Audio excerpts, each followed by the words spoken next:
Good morning, everyone. It is a great honor for me to open the conference with a set of brief remarks.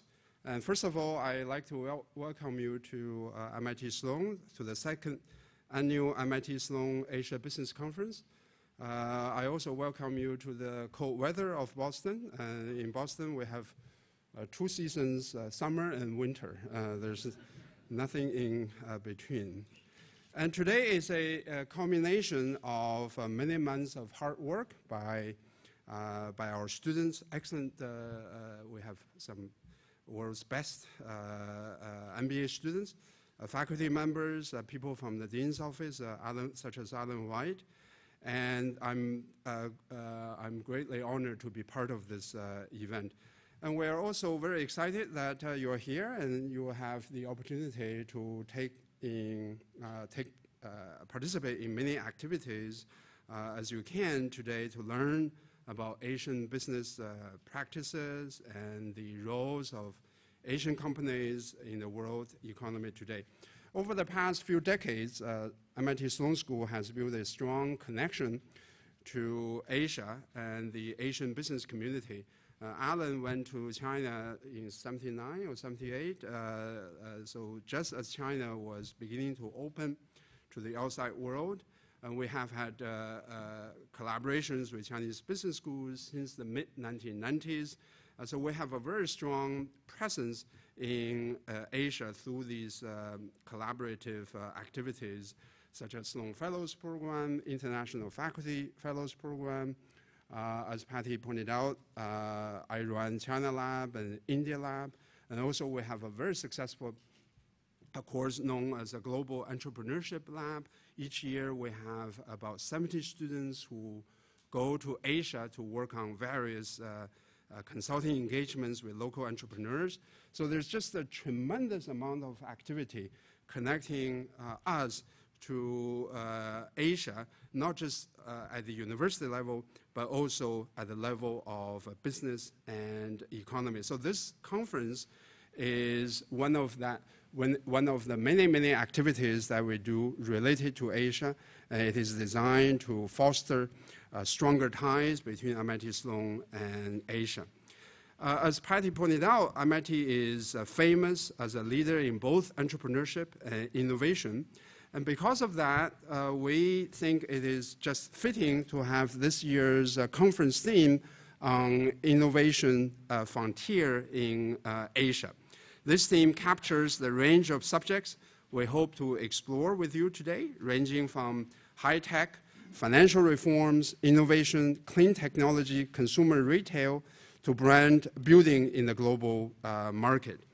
The critical role of Asian countries in the current and future global market cannot be underestimated, especially in light of the European debt crisis. We like to think that Asia is absolutely important in and of itself, but other people's trouble also brings out the prominence of Asian economy. It is clear that Asia's importance will only increase in the future as Asian countries' GDP growth outpaces the rest of the world, and in developed countries as well as in developing countries. If you think about the fastest GDP growth region, Asia is unquestionably the leader in GDP growth. One of the main drivers of Asian growth is its ability to create, embrace, and utilize new technology.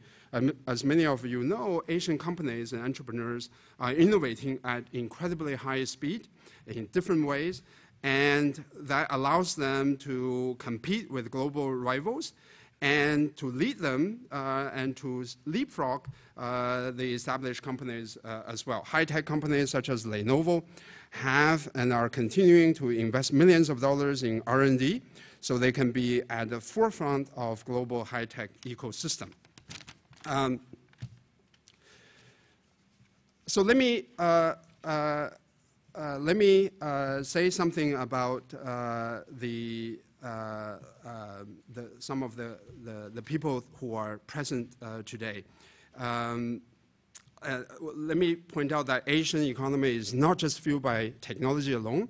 An entrepreneurial culture has taken hold of Asia. And as a result, a great number of diversified business models are emerging out of that region. Ambitious professionals and students are now viewing entrepreneurship as a legitimate and desirable career path. In addition, a supportive ecosystem is being nurtured, and as such has drawn different attention of investors and of all levels, right? So now, before we get started, I'd like to take a moment to thank our sponsor, K&L Gates, Wilmer Hale, and Cuvent, for generously supporting this conference. Without the sponsorship, we couldn't put this together. And these entities are tremendous leaders in their respective industries, and we feel privileged to have them as our sponsors. I would like to thank all of the speakers and panelists who are willing to travel from China, as far as China, Vietnam, Japan, London, to Cambridge, in order to share their rich experiences and knowledge with us. And I know that they are all extremely busy and running their companies, so we greatly appreciate your presence today. We're delighted to have 3 distinguished and respected business leaders as our keynote speakers. The Chief Financial Officer of Walmart will share with us Walmart's strategy as it continues to rapidly expand into Asia. In addition, we will also learn how an Asia brand can penetrate the competitive global market from the Chief Marketing Officer of Lenovo. Finally, as sustainability has become increasingly critical in today's world, the Program Director of Clinton Foundation will be discussing his role in fostering sustainable development in Asia. Now I have the honor of introducing our first keynote speaker. Mr. Roman is the Chief Marketing Officer at Lenovo, responsible for driving all marketing activities for the global personal computer maker. Prior to joining Lenovo, Mr. Roman was Vice President of Worldwide Marketing Communications for HP's Personal System Group, responsible for driving advertising, media relations, and marketing services. He was responsible for HP's award-winning The Computer is Personal Again campaign. Before HP, Mr. Roman was Vice President of Corporate and International Marketing at NVIDIA. He also held a number of different marketing leadership roles at Apple Computer in Europe, Asia Pacific, and the United States. Just outside of the hall, he and I were talking about Steve Jobs, and very interesting conversation. His last Apple role was Vice President of Worldwide Advertising and Brand Marketing. Mr. Roman graduated in architecture and industrial design from the Queensland University of Technology in Australia after starting his architectural studies at the Polytechnic of Torino in Italy.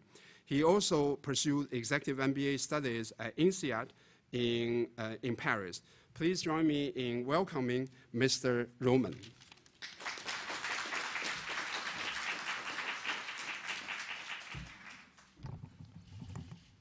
Thank you very much, Professor Huang.